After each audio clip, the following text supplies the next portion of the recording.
ஸ்ரீமதே ராமானுஜாய நமஹ. ஆண்டாள் திருవడిகளே శరణం. ఈ తిరుప్పావై శ్రీవ్రతంలో మనం 18వ రోజుకు చేరుకున్నాం. ఇంతకుముందు పాసురాలలో ఆ గోపికలంతా ఆండాళ్ళ తల్లితో కలిసి నందగోపుడి భవనాన్ని చేరుకొని అక్కడ ద్వారపాలకుల్ని ప్రార్థించి లోపలికి వెళ్ళి నందగోపుడిని, యశోదమ్మని, శ్రీకృష్ణుణ్ణి, బలరాముణ్ణి మేల్కొనమని 17వ పాసురంలో ప్రార్థిస్తారు. కానీ వాళ్ళెవరూ నిద్ర నుంచి మేలుకోలేదుట. అప్పుడు ఆలోచిస్తే వాళ్ళకి నీలాదేవి గుర్తొస్తుంది. ఆ నీలాదేవిని మేల్కొల్పబోతున్నారు ఈ పాసురంలో. ఆ నీలాదేవి ఎవరు అని అంటే శ్రీకృష్ణుడికి మేనమామ అయినటువంటి కుంభుడి కుమార్తె ఈ నీలాదేవి. ఈ నీలాదేవి అంటే మన శ్రీకృష్ణుడికి చాలా ఇష్టమట. ఆవిడ సాక్షాత్ లక్ష్మీదేవి అవతారం అన్నమాట. ఏ విధంగా అయితే ఆ శ్రీరామచంద్రుడు సీతాదేవిని స్వయంవరంలో శివధనస్సును ఎక్కుపెట్టి వివాహం చేసుకున్నాడో అలాగే శ్రీకృష్ణుడు కూడా 7 ఎద్దులను కలిపిగట్టి ఈ నీలాదేవిని వివాహం చేసుకున్నాడట.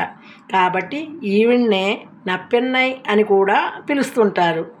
మనం అర్థం చేసుకోవాల్సింది ఏమిటంటే ఆచార్యుల దగ్గరికి వెళ్ళినంత మాత్రాన, అక్కడ మంత్రోపదేశం తీసుకున్నంత మాత్రాన వెంటనే భగవంతుడు మనకి దొరుకుతాడని అనుకోకూడదు. అక్కడ ముఖ్యంగా కావాల్సింది ఏంటి? అమ్మవారి దయ. అమ్మ దయ ఉంటే అన్నీ ఉన్నట్లే అని చెప్తారు కదా. కాబట్టి ఆ భగవంతుడికి మనకి కూడా మధ్యవర్తి అమ్మవారు. అందుకే అమ్మవారిని పురుషకారము అని కూడా అంటారు. పురుషకారము అంటే మధ్యవర్తి అని అర్థం. అంతే కదా, మనకి కావలసినవన్నీ ఎంత విన్నవించుకున్నా ఆ అమ్మ ఒక్క మాట చెప్తేనే ఆ అయ్యవారు మనకి ప్రసాదిస్తారట. కాబట్టి పూర్తిగా భగవత్ ప్రాప్తి పరిపూర్ణంగా కలగాలంటే మనకి ఆ అమ్మ అనుగ్రహమే ప్రధానం అనుకుంటూ ఆ గోపికలందరూ కూడా ఈ పాసురంలో నీలాదేవిని మేల్కొల్పుతూ ఉన్నారన్నమాట. ఇప్పుడు పాసురం.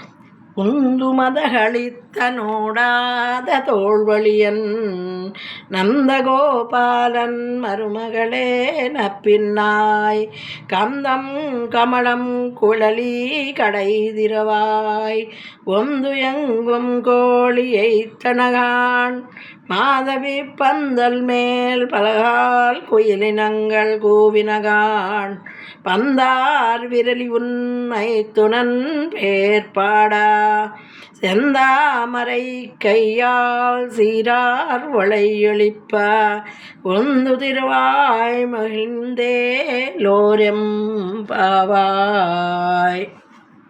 ఇప్పుడు ప్రతిపదార్థం. ఉందు శ్రవించుచున్న మదం మదజలమును కళితన్ ఏనుగు వంటి బలము కలిగినవాడు నోడాదే వెనుదీయని తోళలయిన్ భుజబలము కలవాడు అయినటువంటి నందగోపాలన్ నందగోపుడి యొక్క మరుమகளే ఓ కోడలా నప్పిన్నాయ్ ఓ నీలాదేవి. కందం పరిమళము కమలం అంతటా వ్యాపించుచున్న కుళలి కేశపాశములు కలదానా కడై తిరువాయ్ గడియ తీయము ఒందు వచ్చి ఎంగుం అంతటను కోళ్ళు ఎళయతనగాన్ కూయుచున్నవి. మాధవి పందల్ మేల్ మాధవీలత అల్లిన పందిరి మీద పలగాన్ అనేక సార్లు కుయలినంగల్ కోయిలల గుంపులు కూవినగాన్ కూయిచున్నవి.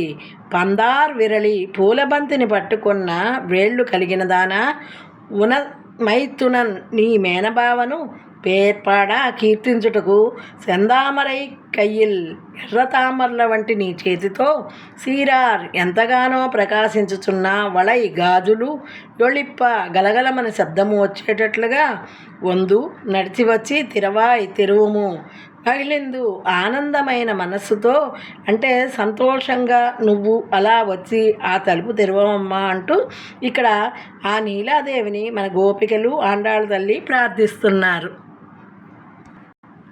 భావం. మన ఆండాళ్ళ తల్లి ఆ గోపికల బృందం ఆ నీలాదేవితో ఈ విధంగా చెప్తున్నారన్నమాట. మదాన్ని స్రవిస్తున్నటువంటి మదపుటేనుగులకు మించిన బలము కలవాడు, మదపుటేనుగులకు కూడా పోరాడగలిగినవాడు, యుద్ధములో శత్రువులను చూసి వెనకంజ వెయ్యని భుజబలము కలవాడు, అతి పరాక్రమవంతుడు అయినటువంటి నందగోపుని యొక్క కోడల సుగంధమును వెదజల్లే కేశపాసము అందమైన ఆ జుట్టుముడి కలిగినటువంటి ఓ నీలవేణి నీలాదేవి తలుపు గడియల తెరువమ్మ ఎంత బాగా పొడుతూ పిలుస్తున్నారో చూడండి. కోళ్ళు అంతటా లేచి అరుస్తున్నాయి. ఆ మాధవీలత పాకిన పందిరి మీద కోయిలలన్నీ గుంపులు గుంపులుగా చేరి కుహు కుహు అంటూ మధురంగా కూస్తూ గానం చేస్తున్నాయి. కాబట్టి తెల్లవారింది చూడు. ఆ పూలబంతిని చేత్తో పట్టుకున్న దాన అంటే ఆవిడ రాత్రి శ్రీకృష్ణుడితో కలిసి పూలబంతి ఆడిందట. కాబట్టి ఆ పూలబంతిని ఇంకా చేతిలోనే ఉందట. కాబట్టి వీళ్ళు పిలుస్తున్నారు, ఆ పూలబంతిని పట్టుకున్న అందమైన చేయి కలిగిన నీలాదేవి, నీ భావగుణాలను కీర్తించడానికి మేమంతా ఇక్కడికి వచ్చాం. కాబట్టి నువ్వు సంతోషంగా అలా లేచి వచ్చి ఎర్ర తామరల వంటి నీ చేతితో అందమైన నీ చేతిగాజులు గలగలమని శబ్దం చేసేటట్లు, గల్లు గల్లుమని ధ్వనించేటట్లు వచ్చి ఆ తలుపును తెరువమ్మా అంటూ ఇక్కడ ఆ నీలాదేవిని ప్రార్థిస్తున్నారనమాట. ఇక్కడ పూలబంతి అంటే మన ఉపనిషత్తుల్లో వేదాంత అర్థాల ప్రకారం చాలా లోతైనటువంటి అర్థాలు ఉన్నాయన్నమాట. అంటే ఈ పూలబంతే ప్రపంచమంట. ఈ సృష్టినంతటిని అమ్మవారు ఆ సృష్టి ప్రళయకాలంలో ఆ బంతిని తన చేతిలో పట్టుకొని ఆ స్వామి ఎక్కడ తనకంటే ముందు సృష్టి చేస్తాడో అని రాత్రి ఆ పూలబంతిని పట్టుకొని అలా ఉండిందట. కాబట్టి ఇక్కడ పూలబంతి అంటే అందులో చాలా అర్థాలు ఉన్నాయి. పెద్దలు ఎంతోమంది వీటి గురించి చాలా లోతైన వ్యాఖ్యానాలు కూడా చెప్పడం జరిగిందనమాట. ఇంకొకటి మనం ఇక్కడ గమనిస్తే ఇంతకుముందు పక్షుల కిలకల రావాలు చెప్పారు, అలాగే ఇక్కడ కోళ్ళు కూస్తున్నాయని చెప్పారు. కోడి చాలా ప్రత్యేకమైనదట. మన రామానుజుల వారు కూడా చెప్తూ ఉంటారు, వైష్ణవం అంటే ఒక మతంకి ఆరాధన, ఒక చక్కటి జీవనశైలి విధానం. ఆ భగవంతుడి మీద అన్నిటినీ భారం వేసి ఆ భగవంతుడిని నమ్ముకొని ఒక క్రమశిక్షణతో జీవించే వాళ్ళని నిజమైన శ్రీ వైష్ణవులు అని అంటారు. ఇక్కడ శ్రీ వైష్ణవులు కోడిలాగా ఉండాలి అని చెప్తారనమాట రామానుజులు. అదేమిటి అంటే, ఎందుకంటే కోడి ముందు మనం ఎంత చెత్త వేసినా కావలసిన 4-5 గింజలనే ఏరుకుంటుందట. అలాగే మన చుట్టూ కూడా ఎంత చెడు విషయాలున్నా, మనల్ని లోభపరిచే అంశాలు ఎన్నున్నా, మన మనసుకు గతి తెప్పించే విషయాలు ఎన్నున్నా కూడా మనకి కావలసిన దానిని మాత్రమే తీసుకోవాలి, మంచిని మాత్రమే తీసుకోవాలి. దేనివల్ల మనం సక్రమ మార్గంలో నడవగలుగుతామో అటువంటి విషయాలు మాత్రమే మన మనసులోకి మెదడులోకి ఎక్కించుకోవాలి. కాబట్టి ఆ కోడిలాగా ఉండాలని చెప్తున్నారన్నమాట. కాబట్టి ఇక్కడ కోళ్ళు కూడా కూస్తున్నాయి, కోయిలలు కుహు కుహు అని గానం చేస్తున్నాయి.